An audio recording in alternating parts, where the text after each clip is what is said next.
Hello, my dear friends. Myself Ankit Kaur Mishra, and today we are discussing about some important PYQs of topic DNA fingerprinting. जैसा कि हम लोगों ने पहले discuss किया था, टॉपिक डीएनए फिंगरप्रिंटिंग को कंप्लीट किया था। आज हम उसके कुछ इंपॉर्टेंट PYQs लेके आए हैं, तो चलिए सॉल्व करते हैं। हमारा पहला जो PYQ है that is question number 1। DNA fingerprinting involves identifying differences in some specific regions in DNA called as। मतलब DNA फिंगरप्रिंटिंग में हम जिन DNA सीक्वेंसेस में डिफरेंस देखते हैं उन्हें क्या कहते हैं। तो इसमें देखिए हमने सबसे पहले लगा रखा है, इसका सही आंसर है आपका रिपीटेटिव डीएनए। रिपीटेटिव डीएनए क्यों? क्योंकि हमने कहा था पॉलीमॉर्फिक डीएनए, सैटेलाइट डीएनए और रिपीटेटिव डीएनए, तीनों ही अगर आपको एक साथ किसी क्वेश्चन में प्राप्त होते हैं तो आपका आंसर होगा रिपीटेटिव डीएनए, क्योंकि वो most actual segment of DNA होता है जिसके हम लोग डिफरेंसेस ऑब्जर्व करते हैं। कहाँ? डीएनए फिंगरप्रिंटिंग में।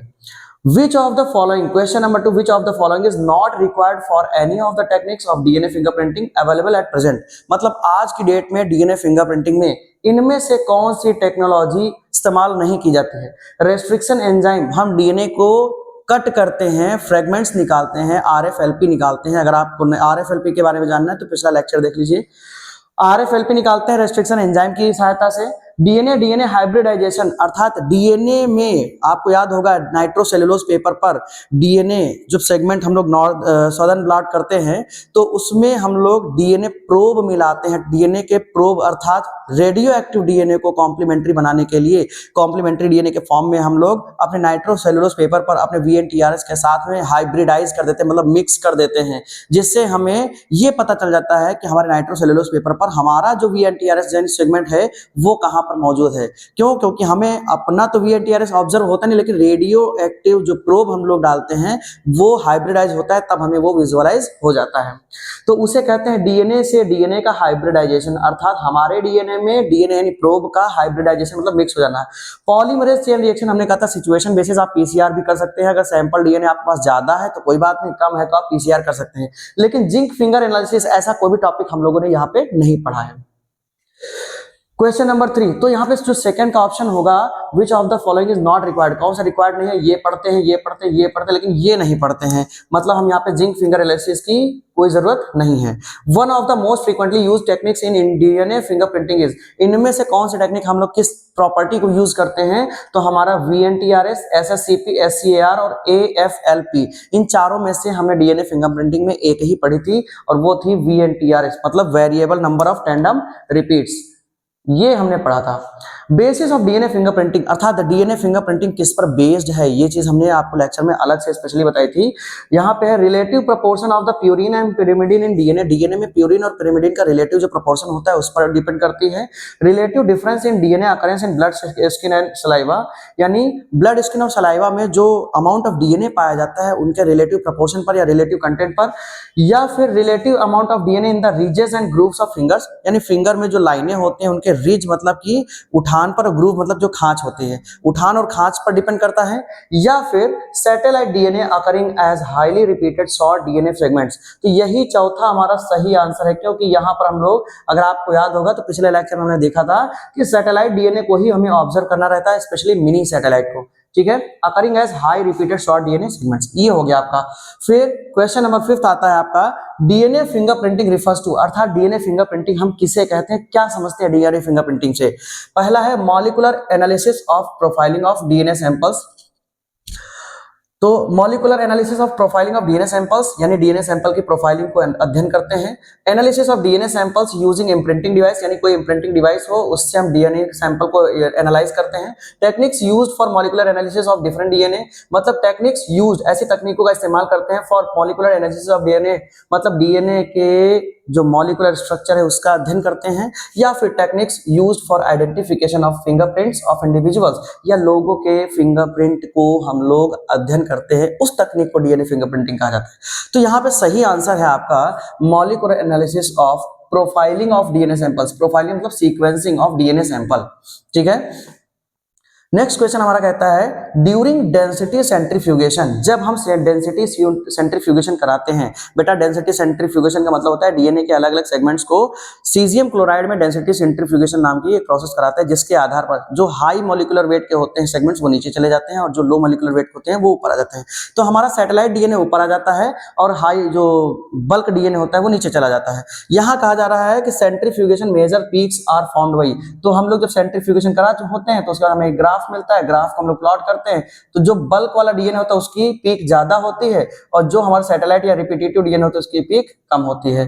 तो इस केस में जो ये हाई पीक है वो हमारी किसकी होती है, बल्क डीएनए की। लेकिन आपको याद है अगर हम पूछे हाई पीक किसके, बल्क डीएनए के, तो आप आंसर लगाएंगे बल्क डीएनए, बट यहाँ पर ये गलत हो जाएगा क्योंकि bulk DNA is also known as genomic DNA. पहला और तीसरा देखिए कहीं पे आंसर लिखा होगा फर्स्ट एंड थर्ड, तो ये आपका सही आंसर हो जाएगा क्योंकि बल्क डीएनए भी हाई पीक है और जीनोमिक डीएनए भी वही है तो उसकी भी हाई पीक ही होती है। नेक्स्ट क्वेश्चन है satellite DNA classification is based on, तो सैटेलाइट डीएनए का क्लासिफिकेशन किस बात पर डिपेंड करता था, ये हमने देखा था पिछले वाले लेक्चर में, जहां हमने देखा था कि सैटेलाइट डीएनए का क्लासिफिकेशन करते हैं अगर 1 से लेकर 6 सैटेलाइट तक होते हैं तो उसको हम लोग माइक्रो सैटेलाइट कहते हैं। अगर 6 से ऊपर यानी ज्यादा सैटेलाइट होते हैं, मोर देन 6 न्यूक्लियोटाइड्स होते हैं, तो उसे हम मिनी सैटेलाइट कहते हैं। तो सैटेलाइट का जो डिफरेंशिएशन हम लोग करते हैं, कैटेगरी डिवाइड करते हैं, वो बेस कंपोजिशन गलत, लेंथ ऑफ सेगमेंट गलत, नंबर ऑफ रिपीटेटिव यूनिट्स ये सही है, इस पर हम लोग इसका क्लासिफिकेशन करते हैं। सैटेलाइट डीएनए शोज यानी सैटेलाइट डीएनए से मिलता है या दिखाई पड़ता है, सैटेलाइट डीएनए में हमको मिलता है, क्या मिलता है, हाई डिग्री पॉलीमॉर्फिज्म, लो डिग्री पॉलीमॉर्फिज्म, नो पॉलीमॉर्फिज्म या ऑल ऑफ दीज, यानी कि हाई डिग्री पॉलीमॉर्फिज्म ज्यादा मात्रा में पॉलीमॉर्फिज्म यानी वेरिएशन मिलता है, लो मिलता है, नहीं मिलता या बिल्कुल, इनमें से सारे के सारे सही हैं। तो इसमें हम आपको बता दें सैटेलाइट डीएनए के आधार पर ही हम पूरी दुनिया में इंसानों से यूनिक हैं, अलग हैं। इसका मतलब है 0.1% डीएनए यानी सैटेलाइट डीएनए ही पूरे संसार में लोगों का अलग अलग है, मतलब यहाँ पे पॉलीमॉर्फिज्म पाई जा रही है और ग्रेट पॉलीमॉर्फिज्म पाई जा रही है, मतलब इसका सही आंसर होगा हाई डिग्री पॉलीमॉर्फिज्म। ठीक है। Next question number 9, the existence of polymorphism in DNA is due to, यानी डीएनए में जो पॉलीमॉर्फिज्म पाई जा रही है उसका एग्जिस्टेंस है, लेकिन किस वजह से है। आपके ऑप्शंस हैं म्यूटेशन, माइग्रेशन, क्रॉसिंग ओवर और ऑल ऑफ दीज। ध्यान दीजिएगा, म्यूटेशन को थोड़ा सा रोक दीजिए, क्रॉसिंग ओवर की बात करते हैं। Crossing over takes place inside the between the chromosomal arms of homologous pair, homologous pair के chromosomal arm में क्रॉसिंग ओवर होती है, क्रोमोसोम्स में होती है। लेकिन हम जो प्रोसेस पढ़ रहे हैं पॉलीमॉर्फिज्म, ये डीएनए में पढ़ रहे हैं। क्रोमोसोम के अंदर डीएनए होता है, डीएनए के अंदर न्यूक्लियोटाइड सीक्वेंस होते हैं, उसके बाद कहीं जाकर रिपीटेटिव सीक्वेंस होते हैं और वो शो करते हैं पॉलीमॉर्फिज्म। यानी क्रॉसिंग ओवर का पॉलीमॉर्फिज्म से कोई भी लेना देना नहीं है। आ जाते हैं माइग्रेशन में। माइग्रेशन मतलब होता है एक जगह छोड़ के दूसरी जगह चले जाना, मतलब कोई पॉपुलेशन है जिसमें से कोई इंडिविजुअल चला गया, कहीं दूर चला गया, या आपका डीएनए बेसिकली है वो अगर चला जा रहा है ये, लेकिन मेन बात है डीएनए कहीं जाने वाला है नहीं, अगर कोई इंडिविजुअल किसी पॉपुलेशन से चला जाता है इसको हम लोग माइग्रेशन कहते हैं। म्यूटेशन की बात करते हैं। म्यूटेशन मतलब होता है डीएनए के किसी एक सिंगल न्यूक्लियोटाइड का या एक से ज्यादा न्यूक्लियोटाइड्स का म्यूट हो जाना, अपना फंक्शन रोक देना, तो ऐसे केस को हम लोग कहते हैं म्यूटेशन, और म्यूटेशन से ही पॉलीमॉर्फिज्म उत्पन्न होती है। भाई सिंपल सी बात है, अगर मेरे अंदर 0.1% डीएनए में एटीजीसी आया हुआ है तो क्या अगर अगला कोई इंडिविजुअल बनना है तो एटीजीसी ही आएगा? बिल्कुल नहीं, उसमें कुछ और चेंज होगा। यानी मेरे उस 0.1% पार्ट में भी क्या वेरिएशन होगा, वेरिएशन मतलब म्यूटेशन होगा। म्यूटेशन के बिना वेरिएशन हमें अंदर देखने को नहीं मिल सकता है। तो इसका सही आंसर होगा बेटा म्यूटेशन। तो इट वेरीज, अब देखो यहाँ क्वेश्चन जो है सैटेलाइट टॉपिक से दिया हुआ है, it varies from single nucleotide to large scale, यानी जो म्यूटेशन या वेरिएशन होता है या पॉलीमॉर्फिज्म होती है वो सिंगल न्यूक्लियोटाइड से लेकर लार्ज स्केल के बीच में वेरी करती है। किसकी वजह से, कितने नंबर की वजह से? तो ये होता है 4, 5, 6 और 9। इसमें सही आंसर है आपका 6, क्योंकि 6 न्यूक्लियोटाइड से नीचे 1 से 6 तक जो है माइक्रो सैटेलाइट होता है डीएनए, और 6 से ज्यादा जो होता है वो मेगा सैटेलाइट कहलाता है, सॉरी मिनी सैटेलाइट कहलाता है।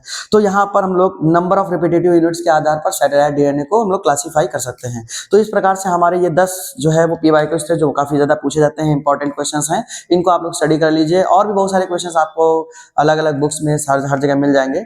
और अगर मान लीजिए कि भाई कोई क्वेश्चन होता है जो आपको समझ नहीं आता तो आप कमेंट बॉक्स में इसको कर सकते हैं, आप कमेंट कर सकते हैं, हम उसका प्रोबेबली हम उसका आंसर देने की कोशिश करेंगे टाइम निकाल के। सो होप सो कि आपको हमारा पिछला लेक्चर और ये क्वेश्चंस के साथ आपका जो टॉपिक है वो प्रॉपर्ली क्लियर हो गया होगा. So on next time we will meet with a next and different interesting topic for from biology class 11th और 12th. तो हम लोग देखेंगे कि अगला जो भी वीडियो आएगा हमारा वो कुछ इंटरेस्टिंग टॉपिक लेके आएंगे. तब तक के लिए आप लोग इस चैप्टर को, इस टॉपिक को पढ़ते रहिए. और अगर आपको लगे कि हाँ कोई और सजेशन में के आपको कोई रिक्वायरमेंट है किसी और टॉपिक की जिस पर आपको कंफ्यूजन ज़्यादा है, नहीं कमांड कर पा रहे हैं, then you can easily message in comment box and we'll try our best कि आपके सजेस्टेड टॉपिक पर ही सबसे पहले हम लोग फोकस करें और उस पर वीडियो प्रिपेयर कर सकें. तब तक के लिए आप लोग सब सुखी रहें, खुश रहें, घर पे रहें, आप लोग का ख्याल रखें और थैंक यू सो मच.